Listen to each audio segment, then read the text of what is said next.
আমি একটু হাঁটতে হাঁটতে বাইরের পরিবেশটা একটু দেখাবো, দেখেন। ঠিক আছে, এটা হলো মালয়েশিয়ার গ্রামের সাইড আর কি।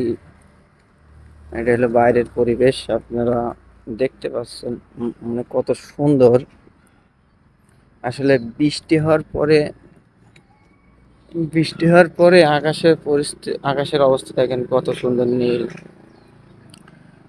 বৃষ্টি হয়েছে তো কিছুক্ষণ আগে, এই জন্য আকাশ অনেক ক্লিয়ার। ঠিক আছে।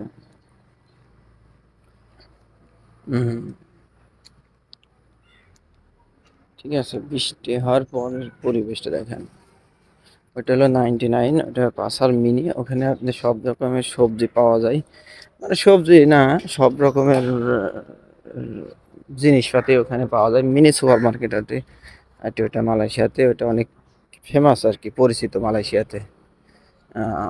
99 নামে পরিচিত। ওটা হলো 99। হুম। আরে সামনে আমার রুম, আর কিছুদিন গেলে আমি রুমে চলে যাব। আসলে গেছিলাম একটু ডিম কেনার জন্য বাজারে, এবং ডিম কিনলাম আর কিছু বাজার করলাম দোকান থেকে। এখন আমি রুমের দিকে যাচ্ছি। আসলে আমার রুমে চলে এসেছি আমি প্রায়। আসলে আসলে আমরা যারা বাংলাদেশি, যারা কাজের সূত্রে বিভিন্ন দেশে থাকি, আসলে অনেকেই কিন্তু রুম ভালো হয়, পরিবেশ ভালো পরিবেশে থাকে, আবার অনেকের পরিবেশ কিন্তু অনেক খারাপ পরিবেশে রুম হয়। আসলে এভাবেই মেনে চলে থাকা লাগে, কারণ এটা হলো আমাদের রুম। ঠিক আছে।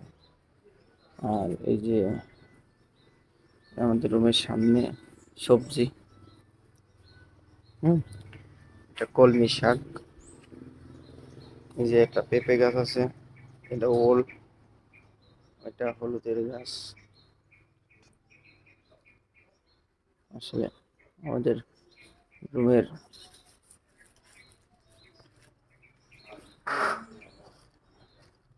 এটা আমাদের রুমের বাইরের পরিবেশ।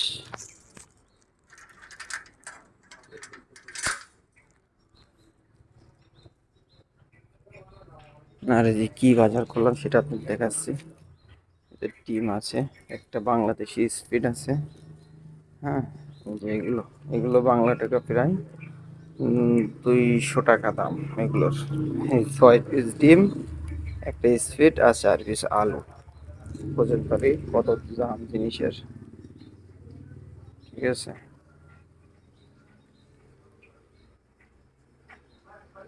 এই দেখেন।